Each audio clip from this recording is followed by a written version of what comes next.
Bonsoir madame, bonsoir monsieur. Le drapeau togolais flotte depuis ce jeudi 20 octobre 2022 à Londres au siège du secrétariat général du Commonwealth. Après l'adhésion du Togo le 25 juin dernier, suite à la 26e réunion des chefs d'État et de gouvernement des pays membres de l'institution qui s'est tenue à Kigali au Rwanda. Le flag raising de ce jour, 4 mois après l'adhésion du Togo, était un moment à très forte symbolique. Regardons.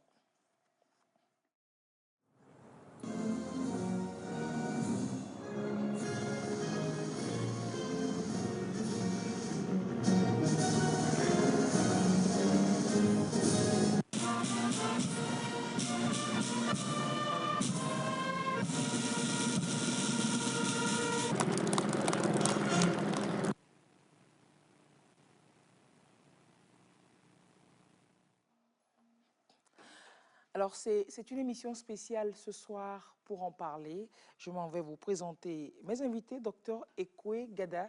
Bonsoir, docteur, et merci d'être avec nous. Bonsoir. Dans cette émission spéciale. Vous êtes historien politiste, directeur de l'Institut d'études stratégiques de l'Université de Lomé. Merci de partager ce plateau avec nous ce soir. Et on va dire bonsoir également à Dr Noureddine Akondo. Vous êtes maître assistant des études britanniques et deuxième vice-doyen de la faculté des lettres, langues et arts à l'université de Lomé. Alors, docteur Akondo, on va commencer par vous demander de nous dire le sens que revêt la cérémonie de ce jour, ce flag raising que l'on a vu tantôt en présence de Florian Singbe notamment. Merci Lys. Bonsoir chers auditeurs et téléspectateurs. Cette cérémonie, je crois qu'il faut commencer par la symbolique du drapeau. Et le drapeau qui représente l'unité, la fierté de tout État. Et le Commonwealth étant une organisation de pays qui y adhèrent de façon indépendante, la cérémonie de ce matin est une cérémonie qui marque l'entrée officielle du Togo. Vous savez que le Togo a entamé les démarches depuis 2014 et le 25 juin passé, son adhésion a été acceptée. Donc la cérémonie de ce matin est une cérémonie qui marque l'adhésion, l'entrée officielle du Togo dans l'organisation. Donc avant la cérémonie de ce matin, le Togo n'était pas vraiment encore membre du Commonwealth ou comment? Non, il était membre, mais cette étape est une étape déterminante. Oui. Et c'est comme une étape où on présente le pays aux autres pays. Et vous allez remarquer qu'à la cérémonie d'aujourd'hui, c'est vrai qu'on n'a pas eu tous les détails tout à l'heure. À la cérémonie d'aujourd'hui, le Togo a été présenté dans ses caractéristiques culturelles, économiques et politiques, pour que les autres États connaissent mieux le pays. Le nouvel arrivant. Voilà, et qu'ils sachent comment désormais interagir avec le pays. Avec ce pays-là, c'est cela. Et docteur Gada, vous qui êtes spécialiste de relations internationales et stratégiques, parlez-nous de ce Commonwealth-là actuellement. Quel est le positionnement de l'institution sur l'échiquier international? Oui. Alors, il faut d'abord dire que le Commonwealth est l'une des organisations internationales les plus puissantes, respectables et discrètes au monde. Après les Nations Unies, bien entendu, et d'autres organisations qui se sont distinguées dans le temps, le Commonwealth est assez distingué, d'abord par le nombre de pays qui sont membres. 55 aujourd'hui avec le Togo. Le Togo, ça devient 56. Voilà. Et le poids économique, stratégique et démographique de cette organisation. Quand même un marché économiquement de 2 milliards de personnes. Oui, 2 milliards. Oui, du point de vue théorique. Maintenant, et dans la pratique, c'est encore plus ample que ça. Parce que s'il y a des interactions économiques à l'intérieur de l'organisation, entre les pays membres, il y a aussi des accords qui lient le Commonwealth et les pays tiers, qui ont prévu, n'est-ce pas, des dispositions préférentielles différentielles. Oui, forcément.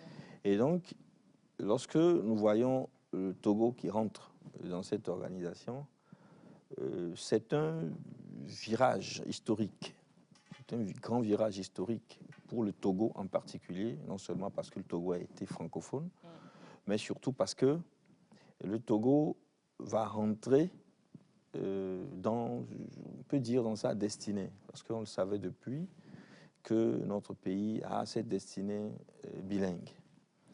Et je vais remonter à des années qui sont un peu plus loin de nous, les années 40, les années 50, et même si nous allons jusque dans les années 20, nous savons bien que le Togo n'était pas le Togo d'aujourd'hui. Le Togo était plus grand. Et il y a toute une bande que nous appelons le British Mandate of Togo, où vivaient des Togolais, des populations qui se reconnaissaient dans l'identité du Togoland initial. Et dans le fractionnement du pays en deux et le rattachement du Togo britannique à la Gold Coast devenue le Ghana va créer une identité, une double identité pour les populations togolaises. Nous avons... Parler anglais. Mais avant, bien sûr. Le tracé qui distingue là, elle parlait anglais, les populations. Mais bien sûr, la partie togo-britannique, on s'exprimait en anglais dans les institutions officielles. Et même Lomé a été en zone anglaise. Il y a eu des écoles anglaises à Lomé pendant une certaine période, d'abord la période de l'occupation britannique. Et après, il y a eu deux tracés différents. Bon, on ne va pas rentrer dans l'histoire du tracé des frontières, mais il faut dire que il y a des compatriotes togolais pendant beaucoup d'années qui se sentaient toujours togolais et qui sont des Britanniques. Aujourd'hui encore, lorsque nous faisons les fêtes qui sont traditionnelles, mais que nous désignons par fêtes transnationales, voilà des populations qui viennent du Ghana et qui arrivent à Ngotien et à Gbogbo. Vous en avez qui quittent le Ghana, qui vont à Glidji. Et quand ils viennent, si vous avez la chance de participer, ça se parle français et anglais. Dans ces cérémonies, il y a des chefs traditionnels. Quand ils arrivent à Gbogbo, ils s'expriment, bien entendu, en hébreu, mais aussi en anglais. Et le Togo a eu ce destin-là, et on savait que plus ou moins, cet événement aurait eu lieu. Bon, maintenant, sur le plan international, le Commonwealth est très respecté, est très discret, et met beaucoup d'accent sur la bonne gouvernance.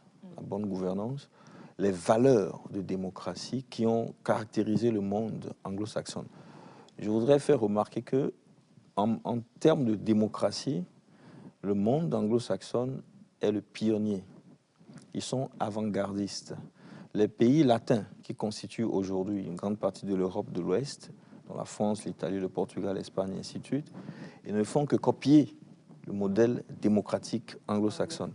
Vous le trouverez dans toute la littérature scientifique de l'histoire française. Vous le trouverez même dans l'histoire des institutions de la communauté de la France, l'histoire de la décolonisation française. Lorsque De Gaulle, en 1958, arrivé par le biais du mauvais coup d'État du général Salan de l'Algérie, il vient avec le cahier rouge, il demande aux colonies françaises de rentrer, de créer une communauté. Mais la communauté ne faisait que renvoyer à la réalité du Commonwealth qui existait déjà avec les dominions britanniques depuis les années 20, 1926. Et donc, le monde francophone lui-même, puisqu'il y a un modèle que les Togolais connaissent bien, qui est la francophonie. Mais il faut savoir que la francophonie est une réplique de la communauté avortée. Et la communauté elle-même était juste une copie du modèle anglo-saxon du Commonwealth. Donc c'est en fait le modèle le réel qu'aujourd'hui nous sommes en train de voir. Et ils ont une tradition de stabilité économique et politique. Considérer que les Britanniques et les anglo-saxons sont en quelque sorte les patrons du GATT 44 devenu OMC en 1994. Et le commerce international est quand même monopolisé, si on peut le dire ainsi. Je mets en parenthèse des bouleversements actuels due à la guerre entre l'OTAN et la Russie, et non entre l'Ukraine et la Russie. Et cette guerre qui crée des bouleversements sur cet échiquier. Mais il faut dire que le monde anglo-saxon et le Commonwealth est une communauté qui a animé, qui continue d'animer les enjeux de développement et de progrès dans beaucoup de pays dans le monde entier. C'est cela, donc toute la pertinence de l'adhésion du Togo à cette organisation, finalement, docteur Akondo. Oui, je crois qu'il a touché des points très intéressants quant à ce qui concerne les avantages. Et je crois que le choix du Togo est un choix qu'il faut soutenir et, je dirais, maintenir dans la mesure où le peuple togolais doit, je ne dirais pas s'aligner, mais doit ouvrir les bras et acquérir, s'adapter, oui, s'adapter aux nouvelles valeurs, parce que c'est des nouvelles valeurs, c'est des valeurs qui sont intrinsèques à l'être humain, les valeurs de démocratie. Plus par ici. Non, bon, oui. Au Togo, il y a cette tendance à vouloir se méfier des choix que le gouvernement fait. Et je pense que même la cérémonie de ce matin est un facteur de par son symbolisme, où on présente le drapeau togolais. Normalement, c'est une façon de dire que le Togo adhère à l'organisation et les citoyens togolais doivent y voir un symbolisme de fierté qui leur permettrait de, dans la mesure des valeurs qu'ils cherchent tant, de gouvernance dans le pays, d'unité qu'ils cherchent dans le pays et de citoyenneté. On a toutes ces valeurs-là qui existent dans le Commonwealth, qui sont promues et qui permettent aux populations de s'épanouir, d'interagir les unes avec les autres. Et je crois que économiquement, politiquement et culturellement, le Togo a y gagné par son adhésion. À cette organisation-là.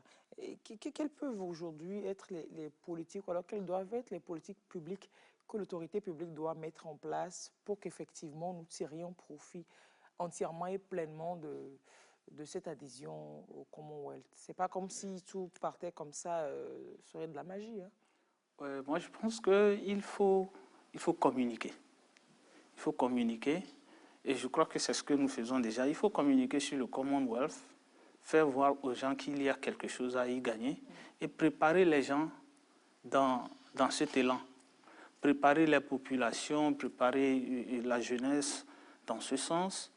Le Togo y est, mais sans sa population, ça ne peut pas marcher. Sans des gens qui ont une prédisposition, qui adhèrent à la dynamique. Voilà, qui adhèrent à la dynamique, ça ne peut pas marcher. Et je crois que la jeunesse, les apprenants, les populations, que ce soit des commerçants ou bien des professionnels, c'est bien. Les gens ont commencé par l'acquisition de la langue, mais ce n'est pas seulement la langue. Quand on utilise la langue pour communiquer, il faut voir les valeurs qu'on communique. Et dans cette lancée, je crois que le Togo, dans son choix, doit être prêt non seulement à y aller en tant que spectateur, mais dans un dynamisme qui lui permet d'aller prendre ce qu'il a gagné dans la communauté et en faire bénéficier à la population. On n'irait pas dans le Commonwealth en tant que spectateur, mais qu'on y aille pour trouver les opportunités, pour trouver des avantages, ou bien identifier les avantages culturels qui peuvent aider les populations à s'émanciper. Je ne dirais pas seulement culturels, mais il y a également des opportunités académiques et tout que renferme la communauté qu'est le Commonwealth. Et je crois que le Togo a y gagné. Forcément. Docteur Ekoué Gada? Oui, on commence toujours par ce qu'on y gagne, avant peut-être de mettre des points sur les effets qui peuvent être contre-productifs, parce qu'il y en a. Le Commonwealth est on le disait tantôt, est une vaste communauté qui est déjà assise. Le Togo est un petit pays qui rentrent dans cette communauté et qui risquent, si la démarche stratégique n'est pas bien peaufinée, de se perdre. Parce que ce n'est pas tous les États qui sont membres du Commonwealth qui ont un niveau de développement avancé. Il y a plein de pays en Afrique, dans le Commonwealth, mais qui sont comparables plus ou moins, sinon qui ont un niveau inférieur, n'est-ce pas, au niveau de développement du Togo. Mais du point de vue global, rappelons que l'adhésion au Commonwealth est une démarche de politique étrangère. L'adhésion en soi est déjà une politique publique, puisque la politique étrangère est considérée comme une politique publique. Internationale. Tout à fait. Et l'adhésion va permettre à l'establishment togolais de rentrer dans un nouveau tourbillon international. Ça n'a rien à voir avec les populations. D'abord, parce qu'il y a la vie diplomatique qui constitue un nouveau cheminement vers l'apprentissage de nouveaux protocoles. Il y a plein de conférences et de sommets internationaux auxquels le Togo devra participer maintenant. Oui, à part les habituels des autres organisations dont le pays est membre, on rajoute celle du Commonwealth, ou alors les rendez-vous du Commonwealth. Mais il faut faire la distinction entre les conférences et les sommets de la francophonie, ou qui sont autour de la francophonie, et des homologues ou des similaires du Commonwealth. Parce que là, c'est beaucoup de concret. C'est du concret. Lorsque vous prenez le processus cumulatif d'amélioration politique du Togo, depuis 2017-2018 jusqu'à aujourd'hui, c'est vrai, il y a la coopération allemande qui a beaucoup insisté sur la décentralisation, mais attention, la décentralisation que nous avons vécue au Togo était une des conditionnalités politiques pour l'entrée, bien sûr. Parce que dans les principes... Il gagne peut-être déjà gagne en avantage déjà par rapport à l'adhésion. Dans les principes, il y a une distinction claire et explicite entre l'échelon gouvernemental et l'échelon populaire, la société civile. Okay. Et on parle de société, de collectivité territoriale ou locale, de façon claire. Et vous ne pouvez pas adhérer si vous n'avez pas décentralisé. Et la logique va plus loin, puisque les ambassadeurs du Togo, dans tous les pays qui sont dans le Commonwealth, ne seront plus des ambassadeurs. Ils deviennent des hauts commissaires. C'est-à-dire que c'est comme si c'était dans une même communauté. Tout à fait. Ils sont exactement comme les hauts commissaires français à l'époque coloniale. Ah ouais. Et les règles de précédence diplomatique et les protocoles changent. Ils gagnent en grade, en statut? Non, pas tout à fait. Il y a plus de fluidité. Okay. Et il y a moins de focalisation sur des pratiques qui sont étacentriques, mais qui ne produisent rien. Parce que le monde anglo-saxon, il est libéral, il est fluide, il est pratique. Et le Togo va gagner du point de vue de l'amélioration de ses institutions. Donc le trajet entre le Togo et le Ghana devra être supposé plus allégé. La CEDEAO fait sa part, mais avec le Commonwealth, on peut s'attendre à ce que ce soit plus fluide encore, normalement. Non, bien sûr, la CEDEAO n'a pas le pouvoir d'injonction ou d'influence que le Commonwealth a du monarque britannique, puisque la couronne britannique détient la chefferie du Commonwealth. On est les sujets de la... On n'est pas des sujets, on est des États souverains, des citoyens de la communauté, mais le chef de la communauté, c'est le prince, le roi Charles III, aujourd'hui. Et lorsque les Britanniques demandent qu'il y ait une harmonisation, une standardisation de certaines pratiques dans la communauté, ça doit se faire. Vous observerez que beaucoup de grabuge et d'instabilité autour des processus électoraux ne se remarquent pas dans les pays anglophones membres du Commonwealth. Et il y a une discipline à respecter. C'est vrai que ça demandera des efforts, mais c'est au bénéfice du pays. Maintenant, du point de vue économique, il y a des dispositions préférentielles dans le commerce intra-Commonwealth. Il y a un abaissement des coûts douaniers. Okay. Et ensuite, entre les pays membres du Commonwealth. Et ensuite, nous avons un fonds qui est semblable au fonds d'aide, au fonds de coopération française, qui est un fonds qui est consistant et qui est disponible à tous les membres pour implémenter, n'est-ce pas, les objectifs liés ou inhérents aux principes de la communauté. Maintenant, le Togo va se retrouver entre ou avec la possibilité d'accéder à ces deux fonds. Le fonds du monde francophone et le fonds du monde anglophone. En plus de cela, il y a des facilités et des avantages pour les citoyens togolais. Aujourd'hui, pour aller à Londres ou pour aller en Australie, en Nouvelle-Zélande, en Afrique du Sud, il y aura, lorsque le processus est à terme, parce que le processus n'est pas encore à terme, parce qu'il y a plusieurs domaines où l'État doit mettre en œuvre des réformes pour faire en sorte que les citoyens puissent bénéficier de cette adhésion. J'ai souvenance que dernièrement, certains Togolais voulant aller en Angleterre pensaient qu'ils n'allaient plus demander le visa. Et alors, on les a bloqués, on leur a dit, mais non, ce n'est pas possible. Il y a des possibilités, mais il faut que le gouvernement saisisse. Parce que maintenant, ce qui se passe, c'est qu'il faut que le gouvernement togolais explore la communauté. C'est cela. Alors, c'est-à-dire qu'au bout du cheminement, le citoyen togolais pourrait ne plus demander de visa pour aller en Grande-Bretagne. Mais si le Togo avance dans les négociations avec le Royaume-Uni... Au Ghana, Royaume-Uni, il demande le visa. Il demande le visa, mais il y a des pays... Mais le Ghana est membre du Commonwealth depuis Il y a des pays de la longtemps communauté qui ne demandent pas. pas. Mais attention, cette clause est assortie de la réciprocité. Oui. Et c'est pour cela que les privilèges ne sont pas standardisés au sein de la communauté. Voilà, c'est fonction du niveau de négociation. C'est une certaine bilatéralité quand même qui existe dans le multilatéralisme. Là. Tout à fait, tout à fait.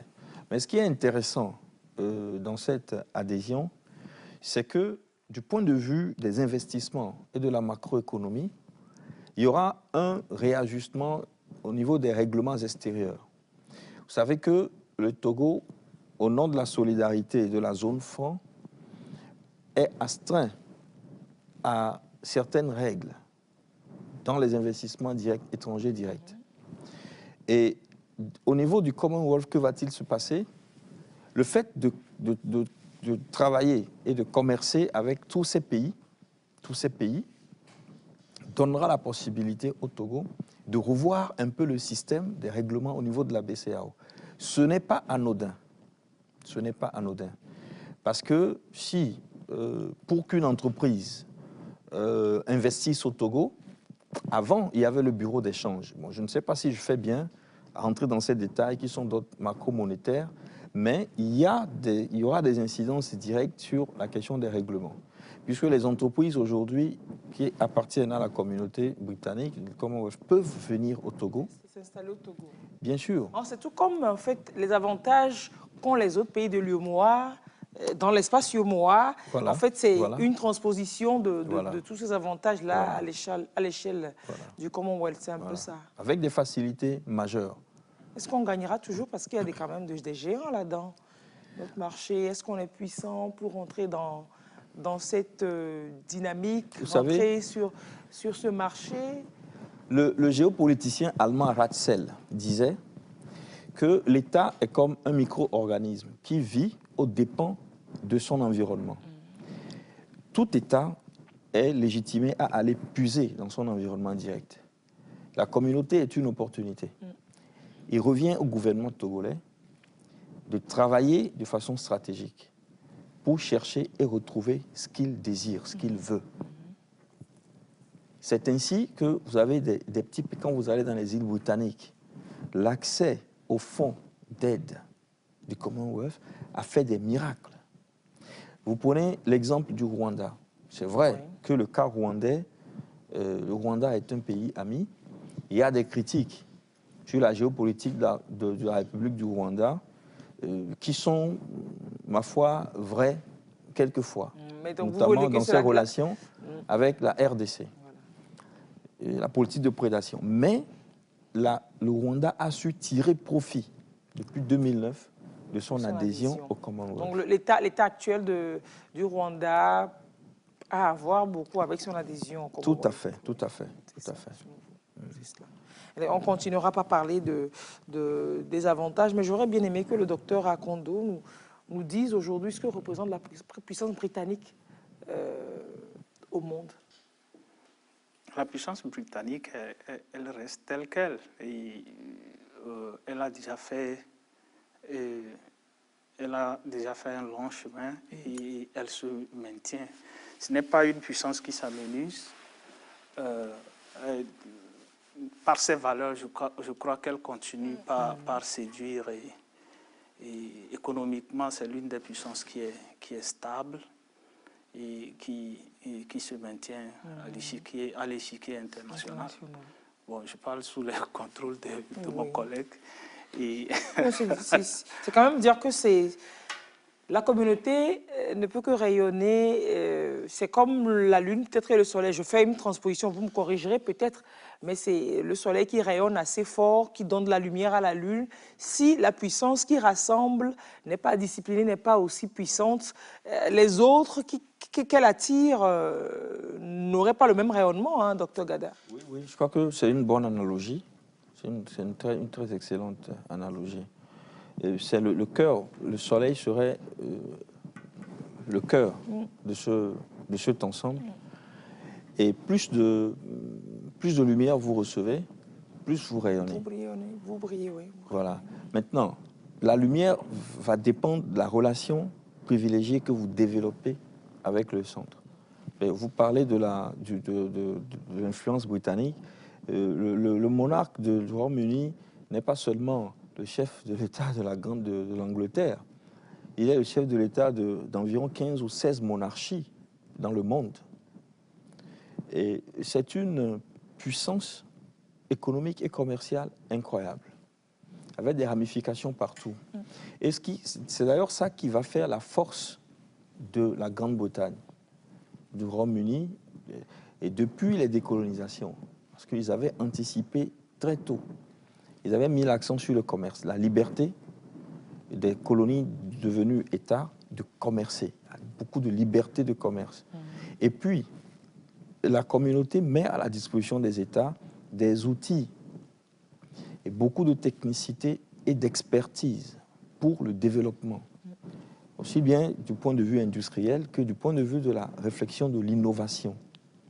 Alors, le Togo a tout à y gagner, parce que la Grande-Bretagne, aujourd'hui dans le monde, quel que soit ce qu'on dit, vous ne la verrez pas être décriée par les gouvernants de ces anciennes colonies.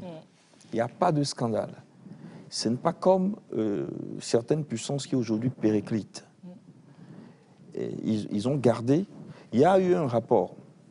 La NSA américaine produit un rapport chaque 4 ans sur la géopolitique mondiale de là à 20 ans. Le dernier rapport en date de 2020 fait une projection sur les années 2040 où le rapport dit clairement qu'il y aura 4 grandes puissances dans le monde. Il y aura les États-Unis, la Russie, la Chine et la Grande-Bretagne. Il n'y a plus la France dedans. Et ces 4 puissances vont maintenir le standard parce qu'ils agissent de façon globale. Et ce sont des puissances qui travaillent pour la stabilité. Il y a la stabilité. Et je ne sais pas si l'État togolais a pris toutes les mesures, mais du point de vue politique, il y aura beaucoup d'incidences sur le Togo. Du point de vue politique. Peut-être que c'est cette proactivité qui fait qu'aujourd'hui, le pays multiplie ses partenariats et veut aller voir du côté du monde anglo-saxon, forcément. Oui, mais il y a justement, vous savez, on compare la politique étrangère du chef de l'État depuis un certain nombre d'années à la politique étrangère de la Première République du Togo. C'est une politique over-wide, c'est une politique étrangère qui est très active. Et la diplomatie togolaise aujourd'hui est rayonnante. On n'aurait pas cru que le Togo, qui était sanctionné, qui a été au banc des États au niveau africain, en 2005, ainsi de suite, en 2010, ainsi de suite, aujourd'hui, a cette importance-là. Et quand vous voyez le PND L'objectif, c'est que le Togo devienne un hub. Logistique, nous sommes. Mais quand vous êtes un hub logistique, c'est que vous êtes un hub du point de vue des services qui sont dématérialisés. Vous devez avoir un packaging de données et c'est beaucoup de choses autour. Et nous sommes en deux zones. Nous sommes un pays tampon en deux zones d'influence. Nous étions la zone britannique et la zone avec le Ghana et la zone. Vous savez très bien que le Ghana est membre de la CEDEAO comme nous. Circulation, libre circulation des biens et des personnes. Mais, attention, quand vous rentrez dans le Ghana, vous ne rentrez pas avec le permis de conduire du Togo. Vous devez faire un permis international pour entrer. Pourquoi il faut un permis international pour entrer au Ghana? Alors on est dans la même communauté. Alors qu'au Bénin, vous rentrez avec votre permis togolais. Pourquoi il faut une carte grise internationale? Et pourquoi il faut un second contrôle à Sogakopé? Vous voyez, nous sommes dans deux zones, nous sommes un pays tampon qui ouvrons sur le Burkina et sur le Sahel. Alors si le Togo rentre dans le Commonwealth, aujourd'hui, il ne faut pas voir seulement le Togo, il faut voir cette capacité de se projeter dans l'espace sous-régional. Parce qu'après, vous pouvez trouver dans la balance du commerce international du Togo des matières premières et des produits que le Togo ne produit pas. Parce que d'autres pays francophones peuvent, à partir du Togo, exporter et faire du commerce dans la communauté. Alors, c'est une grosse opportunité pour l'activité commerciale et macroéconomique de l'État. Maintenant, les populations vont se demander tout ce qu'ils racontent, ces messieurs, à la télévision. Qu'est-ce que nous y gagnons si les institutions togolaises sont renforcées, deviennent plus rayonnantes? Nous, qu'est-ce que nous gagnons? Alors, on rassure les téléspectateurs du fond de leur base des collectivités territoriales qu'il n'y a pas de possibilité que cette lumière dont vous parlez ne rejaillisse pas sur eux. Parce qu'il y a des contrôles, des mécanismes de contrôle dans le Commonwealth. Quand vous allez au Ghana, en Ouganda, l'Ouganda est le pays dont le modèle de décentralisation est plus avancé en Afrique. L'Ouganda. Le Ghana serait le deuxième. Quand vous allez dans ces pays-là, vous voyez combien l'État est présent partout, même jusque dans les zones transfrontalières. Ce n'est pas comme les pays francophones où les zones transfrontalières sont abandonnées, où il n'y a pas de présence de l'État. Rien n'oblige ces pays, ces gouvernements francophones à se déployer dans ces zones. Alors que dans la communauté du Commonwealth, ce n'est pas possible. Il faut que l'État soit présent partout. Et vous avez des projets de déploiement de l'État, la communauté vous finance et vous aide. S'il y a la volonté politique et si la vision de l'État togolais est claire, le bien-être va toucher les populations les plus reculées de toutes les municipalités que nous avons. Et c'est une question de stratégie de gouvernance. De stratégie de gouvernance. Qui est imposée par la communauté dans laquelle... Ah oui, les principes sont clairs. La bonne gouvernance, la redevabilité, et entre le traitement de la société civile, ainsi de suite. C'est le high model de la société de droit, la société démocratique. Ouais. Alors, vous qui vous y connaissez en civilisation britannique, c'est vrai que les anglophones sont connus pour leur discipline, leur rigueur. Pour ceux qui ont des parents anglophones, anglais du Ghana, ces personnes savent de quoi on parle. Comment c'est obligatoire, obligé de respecter, de repasser sa tenue, notamment avant de la porter, de porter des chaussures fermées avec chaussettes blanches pour les élèves. C'est juste un petit niveau pour parler de cette discipline que l'on reconnaît au monde anglo-saxon. Et tout ça, on devra, en bénéficiant, sera obligé d'y aller, Monsieur Akondo. Oui, si je le vois à ce petit niveau-là. Est-ce qu'on doit le faire de façon passive? Non. Je crois que c'est une question d'adoption également des politiques de formation et d'éducation. Et je crois que le politique doit très tôt voir comment est-ce qu'il peut introduire les valeurs du Commonwealth dans l'éducation, qu'elle soit formelle ou informelle, que les enseignants que nous sommes, depuis du supérieur jusqu'au primaire, que les gens puissent adopter ces valeurs du Commonwealth. Nous savons dans la sous-région, et depuis longtemps, depuis les années 70, que les meilleurs enseignants, on les retrouve dans les pays anglo-saxons, notamment au Ghana. Et avec l'adhésion au Commonwealth, je pense que nous devons, nos politiques éducationnels doivent être repensés, qu'on voit qu'est-ce qui doit être rajusté, parce que dans le système anglo-saxon, l'éducation est beaucoup plus pratique. Oui, beaucoup de praticité. Oui, beaucoup plus pratique. La pédagogie, on insiste sur la pédagogie et l'équipement nécessaire pour passer les savoirs. Et je crois que le Togo peut le faire. Le Togolais, bon, est-ce que je dois dire, c'est juste une spéculation, le Togolais est discipliné, ma foi, je crois que nous pouvons... Ça pourra passer. Les militaires sont disciplinés, pas les civils. Non, les civils sont également disciplinés. Bon, ça dépend de ce qu'on met dans la discipline. S'il y a le policier derrière, le civil est discipliné, s'il y a le policier derrière. Il se peut que je sois un peu trop optimiste dans ma façon de voir les choses, parce que l'individu n'est que ce que la société fait de lui. Bon, je sais qu'il y a des individus qui peuvent résister à la forme que la société veut leur donner, mais je crois qu'une restructuration de nos sociétés, une restructuration des systèmes de formation et de l'éducation permettrait à des individus beaucoup plus, en anglais on dirait beaucoup plus aware, beaucoup plus émancipés d'apparaître et de soutenir les politiques qui vont être mises en place pour que le Togo se lance sur une nouvelle voie. Et c'est en cela que moi je reste optimiste lorsque nous parlons du Commonwealth, parce qu'il y a beaucoup d'appréhension à propos. Les gens se disent qu'est-ce qu'on va y chercher, on cherche un second joug et tout. Mais le Togo n'est plus comme il était.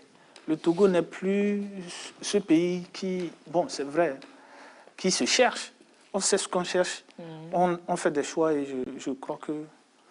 Ce n'est pas des choix au hasard, c'est des choix bien raisonnés, en fonction d'une vision que l'on a.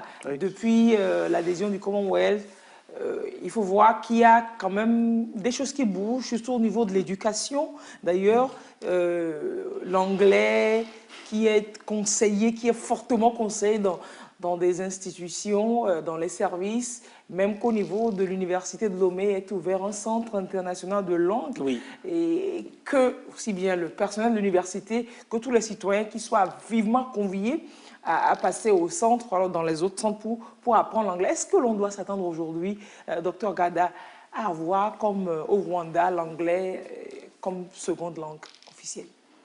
C'est dans la dynamique normalement. Les tests, la charte du Commonwealth précise que tous les États qui y adhèrent doivent accepter l'anglais comme la langue de la communauté. Comme la langue de la communauté. Ça veut dire que si le Togo envoie des plénipotentiaires à des réunions, à des sommets, et ce n'est pas le français qui se parle. C'est en anglais. C'est en anglais. Et du coup, le personnel diplomatique et le personnel institutionnel qui ira devra s'exprimer en anglais. En anglais. Donc les relations aujourd'hui entre le Togo et le Gabon devraient se faire en anglais. Non, non, non, pas du tout. Et puisque c'est la communauté, non, le Togo et le Gabon, c'est la communauté. Ils appartiennent à une autre communauté de langue. Non, la francophonie. La francophonie d'abord. Non, il n'y a rien qui s'impose directement. Mais lorsqu'il y a les événements du Commonwealth, c'est l'anglais qui se parle. C'est clair, c'est évident. Maintenant, vous dites, vous demandez si... Vous savez, ce changement n'est pas magique. Le changement, il s'opère si on le veut. Si il y a la bonne volonté. Et il y a beaucoup de choses déjà qui se font dans l'éducation, notamment au niveau du ministère de l'Éducation et des enseignements primaires, secondaires, du professeur Kokoroko, président de l'Université de Lomé, que je salue. Oui, c'est normal, c'est votre président. Au passage, il y a beaucoup de choses qui se font, beaucoup de réformes qui se font dans les programmes, même jusque dans les détails. Oui. Ouais. Et ceux qui sont au ministère, qui sont au courant des réformes, ils savent qu'il y a beaucoup de choses. Aujourd'hui, l'anglais est déjà enseigné, est introduit dans les écoles primaires. Dans les écoles, oui, il y a eu la note.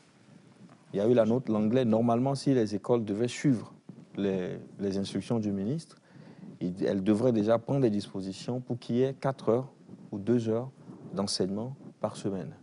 Au cours primaire. Au cours primaire. Rajouter au français que l'on parle. Bien sûr, bien sûr. Et nos langues maternelles alors?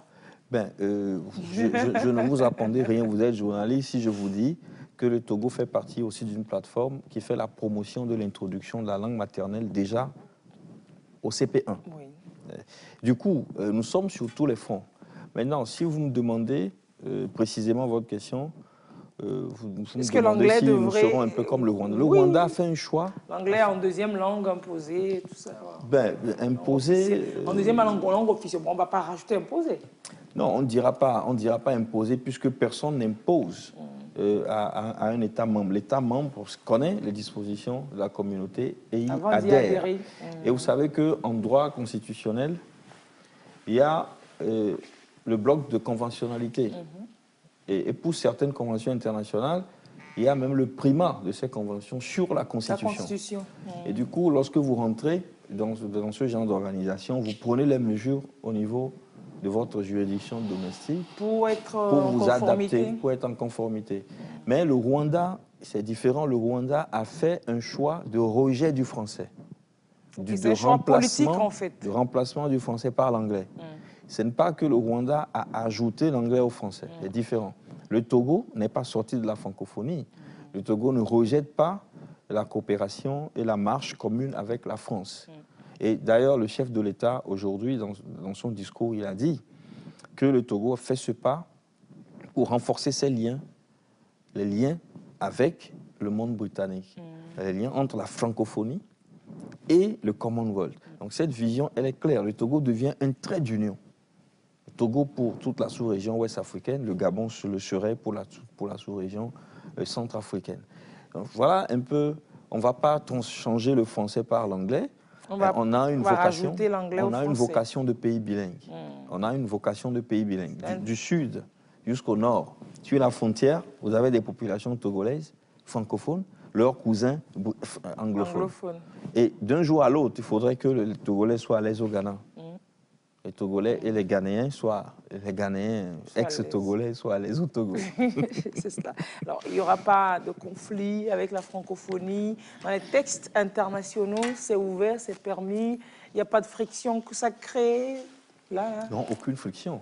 Aucune friction avec la francophonie. Si vous me dites la francophonie, je vous dis aucune friction. Mais si vous me parlez de domaines techniques, de domaines plus techniques comme la monnaie, et comme les règlements extérieurs, la monnaie, la langue, voilà. Le commerce, l'activité des entreprises, des grosses entreprises, il y aura de la concurrence, il y a plein de choses. Là, il y aura des frictions.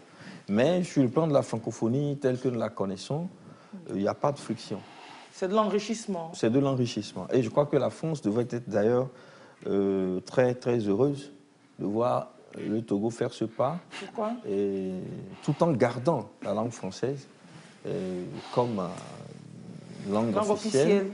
C'est une possibilité que le Togo offre même à la diplomatie française. Que le Togo offre à la diplomatie française. Vous savez très bien que dernièrement, le Ghana a eu beaucoup de rapprochements avec la France, notamment avec la France aussi, oui. Du président Macron, surtout. Et c'est aussi grâce, n'est-ce pas, à l'activité diplomatique du Togo. Et la France aura beaucoup à y gagner. Que le Togo soit dans le Commonwealth. Tout à fait. Tout à fait. Bon, je ne vais pas s'attarder. Je pense que quand on parle des frictions, il faut également se rendre à l'évidence qu'on ne peut pas les éviter. On ne peut pas les éviter. Parce qu'il y a forcément des intérêts communautaires. Oui, il y a des intérêts qui vont se rencontrer. Communautaires. Bon, les frictions, je ne les vois pas au niveau du Togo et du Ghana ou bien des pays frontaliers, mais au niveau des supposées métropoles. Moi, s'il y a friction, qu'elle vienne, on la gère. Oui, on gérera les frictions et je pense que les choix du Togo doivent être assumés et stratégiquement réfléchis pour atteindre les objectifs qui ont motivé le choix initial. Vers la communauté, on ne va pas se laisser aller aux intérêts hégémoniques des autres puissances qui chercheraient peut-être à raviser les choix que les gens ont fait. Parce qu'en fait, chaque État indépendant fait ses choix fonction de ses visions, fonction de ses intérêts. Donc, oui, vous vouliez préciser? Je peux faire un ajout. Je suis toujours sceptique qu'il y ait des conflits entre le Royaume-Uni, entre les Britanniques et les Français. Bon, le trio France, Royaume-Uni, Togo. Non, vous savez que la francophonie même a ouvert ses portes à l'adhésion des pays anglophones. Oui. Et le Ghana est dans un processus d'adhésion à la francophonie. Oui. Soyez certains qu'avant qu'un pays de la zone française francophone ne rentre, c'est qu'au niveau supérieur, ils se sont compris. Absolument. Ça a été réglé déjà. Ils se sont compris. Il n'y a pas de questions à poser par rapport éventuellement à la monnaie. Surtout pas maintenant. Surtout pas maintenant qu'il y a un mouvement de solidarité plus fort encore entre la France et la Grande-Bretagne, et avec le rapprochement entre la CEDEAO et l'OTAN, et plein de mouvements. C'est le monde atlantiste, en fait. C'est le monde atlantiste qui se déploie. Et eux, ils s'entendent, ils se sont toujours entendus depuis la période coloniale, et jusque dans les années post-coloniales. Ils se sont toujours entendus. Tant que leur intérêt est en jeu, ils s'entendent pour gérer. Ils se sont toujours entendus. Maintenant, c'est à nous de savoir tirer notre marron du comme feu. Le disait Ratzel, les ressources qu'il nous faut pour développer notre État. Alors, dans la dynamique, est-ce qu'on devra s'attendre à avoir une représentation britannique sur notre terre, et que le Togo aussi en est là-bas en Grande-Bretagne? Oui, non, le Togo a déjà un ambassadeur. Au Royaume-Uni? Oui, en Angleterre, qui est devenu normalement, officiellement, à partir de la montée du drapeau, un haut commissaire. Maintenant, il y aura les réglages techniques qui vont se faire, changement des services, la réadaptation des services à ce qui se fait. Mais la Grande-Bretagne ouvrira certainement une représentation. Un haut commissariat? Oui, mais si elle ne le fait pas, elle ouvrira une ambassade. Elle ouvrira une ambassade. Si elle ne le fait pas, les Togolais vont jouir de la couverture de l'ambassade qui se trouve, du haut comité de l'ambassadeur britannique qui se trouve à Accra. Parce que c'est prévu dans les textes, que si le citoyen togolais se retrouve dans un pays où la Grande-Bretagne n'est pas représentée, où son pays n'est pas représenté, il peut notamment être suivi ou jouir de services et de la représentation britannique. Je veux comprendre. Si dans un pays, il n'y a pas de représentation du Togo, mais qu'il y a une représentation britannique, le Togolais peut jouir des services, être protégé par la représentation britannique dans le pays en question. Oui, une protection avec des limites, mais qui existe. OK. Ouais. Okay. Ouais. Ah ouais, c'est... Bon. On commence par trouver nos profils assez décentralisés déjà, assez individuels déjà. Mais il faut préciser que ce principe n'est pas valable forcément pour tous les autres États de la communauté. C'est toujours vrai pour la Grande-Bretagne, mais pas vrai pour tous les autres. Okay. Ça veut dire que le Togo qui va dans un pays comme l'Érythrée, le Togolais qui va dans un pays qu'on ne peut pas aller auprès du haut-commissaire du Zimbabwe, forcément, il ne peut pas. Mais s'il y a un représentant de la couronne britannique, puisqu'elle est supposée représenter toute la constellation. Si le Togo n'est pas représenté là-bas, il peut. C'est supposé représenter la communauté, c'est cela.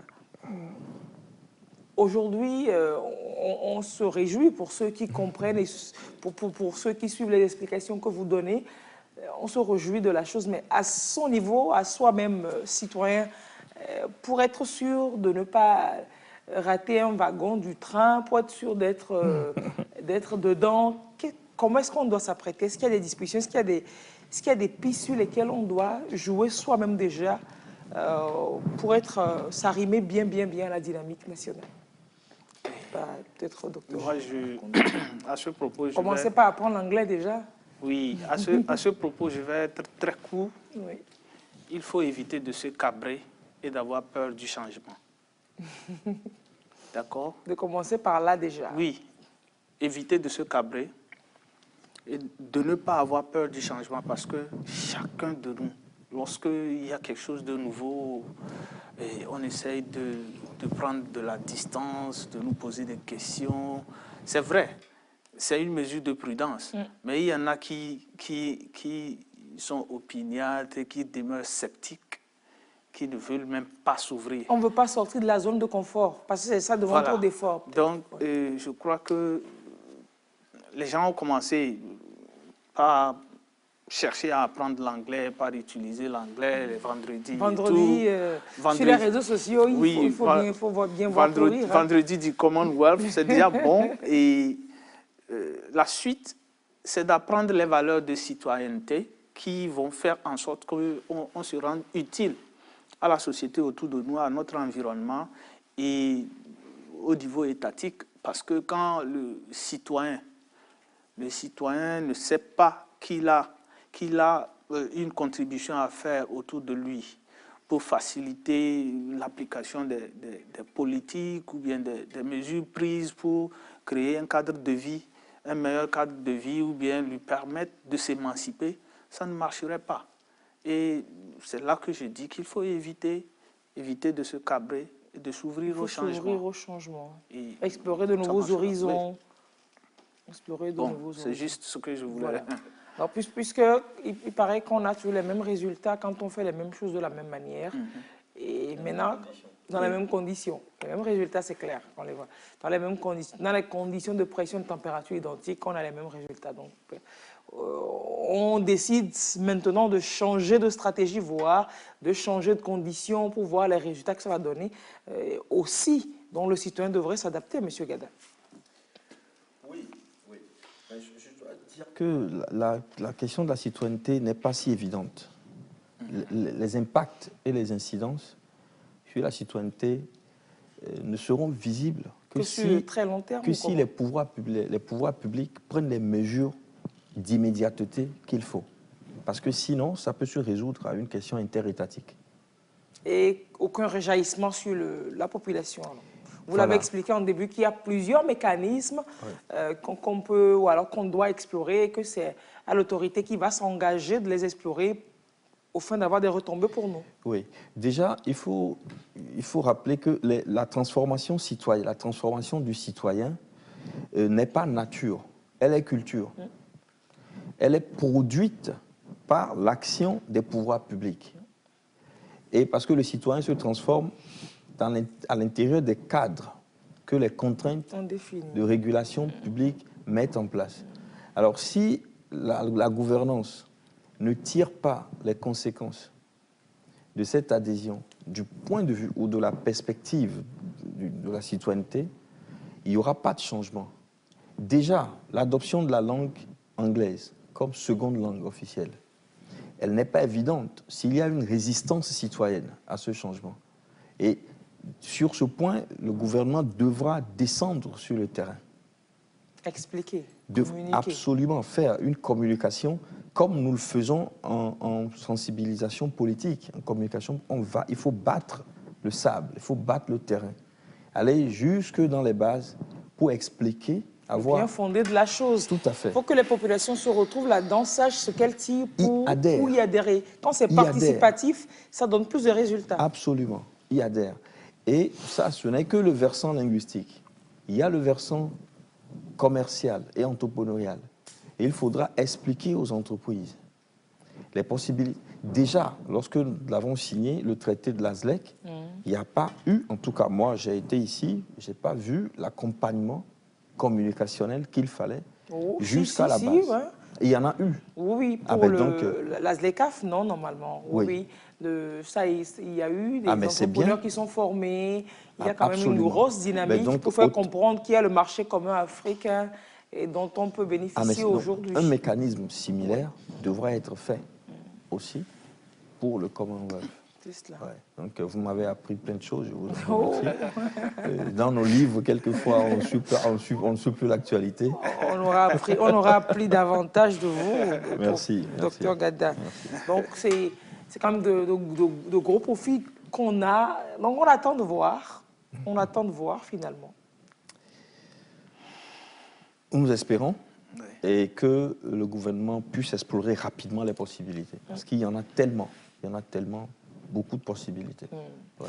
Et donc, les relations, si on comprend, ne vont pas être plus fructueuses qu'entre le Togo et la Grande-Bretagne, mais entre tous les autres pays. Oui.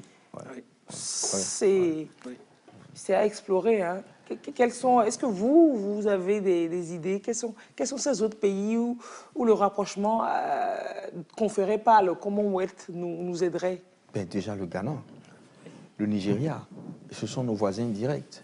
On a déjà des relations, on avait des relations historiques. Oui, mais maintenant on a trop bonnes relations historiques. Attention, on n'a pas toujours eu des bonnes relations commerciales avec le Nigeria et le Ghana. On n'a pas toujours eu. Et surtout avec le Ghana. On n'a pas toujours eu. C'est-à-dire, les produits du Ghana, on les retrouve quand même sur le marché togolais, hein, à fond. Tous les produits, que ce soit en alimentation, en cosmétique. Mais dans quelles conditions? Avec les fermetures intempestives de la frontière. Voilà. Il y a toute une histoire de la fermeture de la frontière Ghana-Togo qui est très instructive de ce point de vue-là. Le Nigeria, il est un peu loin, mais en tout cas, il y a des obligations entre nous qui nous lient au Togo et au Ghana. Et il faut raisonner en termes de voisinage direct. Parce que... le voisinage direct était conféré déjà par la CEDEAO? Oui. Maintenant, si ça ne marche pas avec les difficultés que vous connaissez. Et que le Commonwealth pourra relever, résoudre aujourd'hui, vous estimez, oui, parce que c'est plus puissant. C'est la citoyenneté de la communauté. C'est quelque chose en plus. Citoyenneté de la commune, c'est quelque chose en plus. Du point de vue symbolique, ça joue beaucoup. Ça joue beaucoup. Oui. Donc, marché, maintenant, il y a, au plan international, il y a beaucoup d'institutions où les Togolais devront être nommés. Il y a des institutions qui sont de la communauté, où il y a des postes où les Togolais seront nommés. Donc, plus de fonctionnaires internationaux togolais aujourd'hui, en perspective. Ouais. Et donc, ce rejaillissement direct sur les familles. Oui, c'est clair. C'est clair. Ah oui, d'une manière ou d'une autre, oui, c'est... Non, il y a beaucoup d'avantages. Il y a beaucoup d'avantages. Il y a beaucoup d'avantages. Alors, s'il y avait des mesures, je ne sais pas urgentes, mais des mesures à prendre, vous auriez peut-être... on vous aurait demandé votre avis. Qu'est-ce qu'on doit faire aujourd'hui, rapidement? Bon, c'est une question qui demande beaucoup de technicité, qui demande des réflexions profondes. Et je ne crois pas que nous soyons en modalité consultation gratuite sur le plateau. Vous envoyez la facture au gouvernement. Vous, les journalistes, nous vous connaissons. Vous envoyez la facture au gouvernement. Non, je vais répéter ce que j'avais dit avant. Aujourd'hui, le drapeau est monté au mât. Et c'est le début du processus. Alors oui, vous disiez début le processus. D'exploration. C'est-à-dire, c'est encore long devant? Il faut explorer la communauté. Il faut l'explorer. Plusieurs points de vue. Pour voir où se trouvent les réponses aux problèmes du Togo. Ça ne peut pas s'improviser. Ce n'est pas de la magie. C'est un travail technique qui se fait, d'exploration. On participe aux réunions, aux différents sommets. La diplomatie continue son travail, essaie de signer des accords, des conventions avec les États qui sont membres, avec le Royaume-Uni. Pourquoi pas développer le système de bourse pour les étudiants. Les étudiants, ils allaient en France. Aujourd'hui, les étudiants peuvent, à travers la coopération culturelle, dans le cadre de la communauté, aller en Angleterre. Et docteur Akondo, est-ce que les étudiants de la faculté d'anglais, ils avaient des bourses pour la Grande-Bretagne avant? On étudie la civilisation britannique. Hein? Je voudrais commencer en remerciant le collègue pour son mot qu'il a placé en disant que... Il faut des bourses. Non, ce n'est pas à propos des bourses. Lorsqu'il dit que c'est le début du processus. Parce qu'il ne faut pas célébrer les victoires, célébrer les résultats sans les avoir, vraiment. Sans voir les incidences. Il existait des programmes d'échange et de bourse, des programmes d'échange entre la Grande-Bretagne et, de façon spécifique, le département d'anglais, le consulat britannique. Le Togo. Oui, bon, ce n'est pas le Togo, pas le truchement du Togo, je veux dire. Oui, oui. Et la Grande-Bretagne offrait des bourses et même des livres pour l'enseignement de l'anglais. Vous parlez au passé, vous dites oui, du passé, mais oui. Mais je crois qu'à partir des années 90, compte tenu de la situation politique, la Grande-Bretagne s'est rétractée et a même délocalisé son consulat qui se retrouve au Ghana. Et elle n'a plus de consulat ici. Je crois qu'il faut faire un travail à fond, comme il a dit. Donc c'est un retour en fait à... Oui, il faut réactiver ce qui a existé, ouvrir de nouvelles pistes et voir dans quelle mesure on peut identifier des secteurs qui vont être à l'avantage ou bien qui vont avoir des incidences sur le Togolais à la base, du point de vue entrepreneurial, éducation, des programmes de bourse. Donc si ça a existé, les programmes de bourse, c'est que ça peut reprendre assez rapidement aussi. Oui. Je connais beaucoup de nos enseignants qui ont bénéficié de ces bourses-là, qui ont fait des masters en Grande-Bretagne, mais très tôt, déjà dans les années 90, tout s'est estompé. C'est des choses qu'il faut réactiver. Oui. On en bénéficiera de façon académique, culturelle et tout.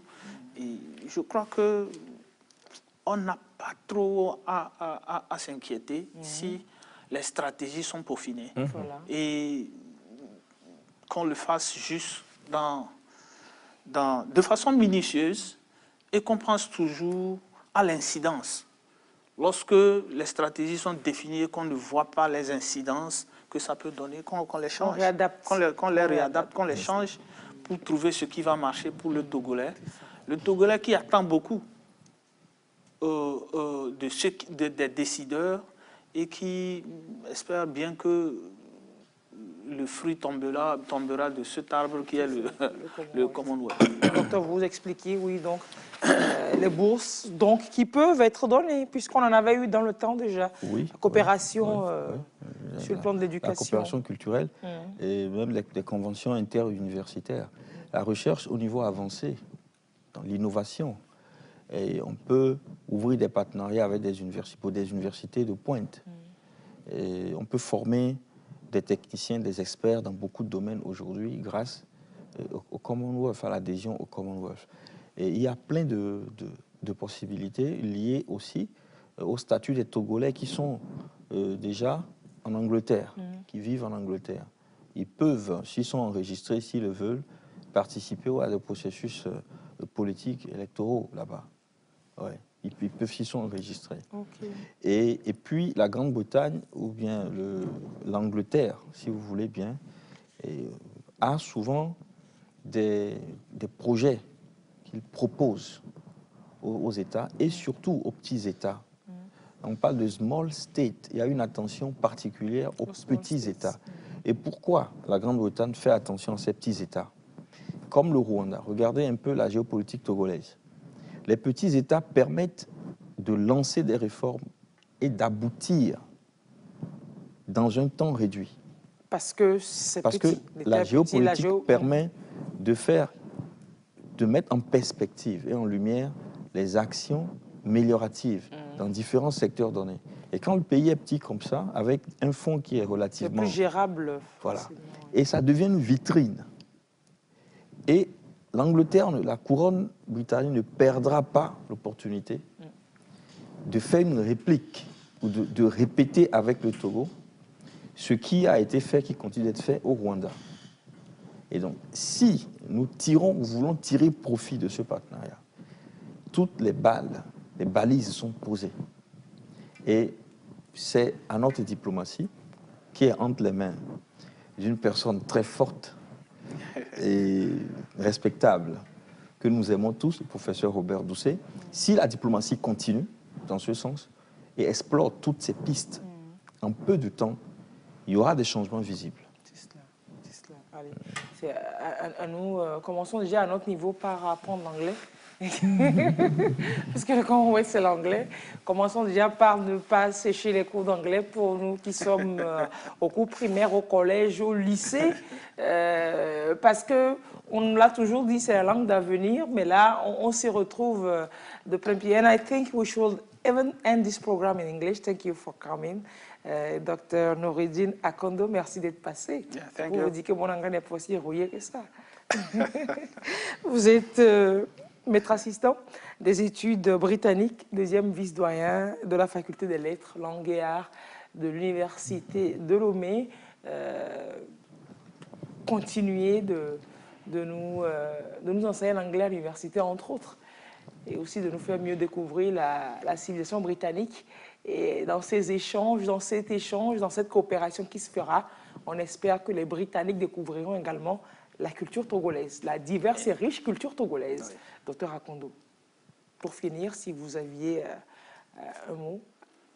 Alors, j'ai juste un mot à l'endroit de ma petite famille, ma famille élargie, mes étudiants et tous ceux qui n'hésitent pas à prendre des initiatives parce qu'ils pensent que ça peut être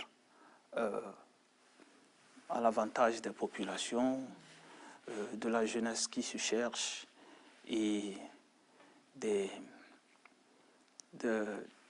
politiques qui sont propres à créer un Togo nouveau. C'est cela. Oui. Et le mot serait lequel? C'est un grand mot de remerciement et d'encouragement. Oui. De faire plus encore. Oui. Merci. Merci énormément, Dr Noureddine Akondo, d'avoir partagé ce plateau ce soir. Dr Ekoe Gada, historien politiste et puis directeur de l'Institut d'études stratégiques de l'Université de Lomé. Merci d'avoir été avec nous sur ce plateau. On vous voit vraiment enthousiaste et à ce niveau-là, à cette étape de l'adhésion du Togo au Commonwealth avec le flag rising de ce jour. Ça promet. Oui, nous encourageons, nous accompagnons autant que nous pouvons le travail que font les gouvernants qui sont au front, et en qui il faudrait quand même avoir un minimum de confiance et accompagner les processus. Maintenant, je vous souhaite... Quand on voit autant de cohérence dans l'action, oui, on voit si l'on veut être quand même assez objectif, on verra de la cohérence complètement dans ce qui se fait, assez transversal. Oui. Tout à fait, tout à fait. Et c'est à encourager, et je vous encourage aussi. Peut-être que prochainement, vous ferez des émissions en anglais. Oh, ce ne sera pas trop compliqué. Alex Foukoti, il le fait déjà si bien les samedis après-midi sur la TVT. Et c'est à encourager. Merci. Merci. C'est cela. Allez, merci d'avoir été avec nous juste ponctuellement pour parler du flag rising, le drapeau du Togo qui a été hissé aujourd'hui à Marlborough, c'est à Londres, au secrétariat général du Commonwealth en présence du chef de l'État fort et Sozimna Nyasingbe. Ce drapeau qui flottera désormais aux côtés des 55 autres de cette communauté britannique. Et merci pour tous vos éclaircissements. C'est à nous le travail à présent pour pouvoir chacun s'attendre à mériter valablement et à tirer profit de cette nouvelle dynamique du Togo. Merci d'avoir suivi cette émission. Au revoir et à très bientôt. Tout de suite, le journal de 22h30.